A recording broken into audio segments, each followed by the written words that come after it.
This is how we look at one of our segments, right? So this shows basically the market.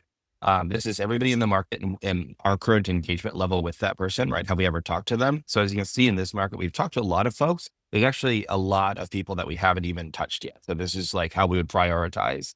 And also every market's different, right? Some have a much fatter middle, some are much more top heavy.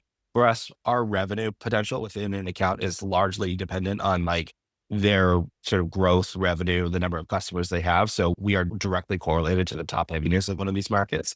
So a very top heavy market, we take a slightly different strategy towards, or like we can isolate 100 companies and go after them.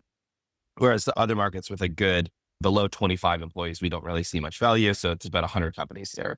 So yeah, we can adjust strategy accordingly. And then we ingest every data point we have ever had, hundreds of millions of data points over 5 years of doing business. So if we've ever had a conversation, if they've ever signed up, if there's any gong activity, any email activity whatsoever, it's all pulled in. And then we actually have AI synthesize that content, right? So it'll analyze every single gong history and it'll write a summary like, hey, with this particular customer, they trialed you 3 years ago. They ran into some issues with the product then. So if they come and knock on the door again, or we're reaching out, we have that context. That's very helpful when you're outbounding or very helpful when engaging with the customer. We also track the amount of the market we've engaged with. This helps us understand, let's say we size the market as $200 million of addressable revenue for us, right? We can quickly see how much is left in the vine essentially. And then this is an example of that deep research report I showed you, I was mentioning. So this is what we get out of a market, and this is 30 pages long. So it's a lot to get into, but this is essentially the core context. So you can get there pretty quickly by a decent prompt and asking deep research to go into a market and figure out, what's relevant here. And I shared this with a Yeah. couple CEOs in the market, and they're like, wow, I learned something from this. We have a pipeline where we take all of the data that we've collected about the market and actually combine it with another report that is specific to the company.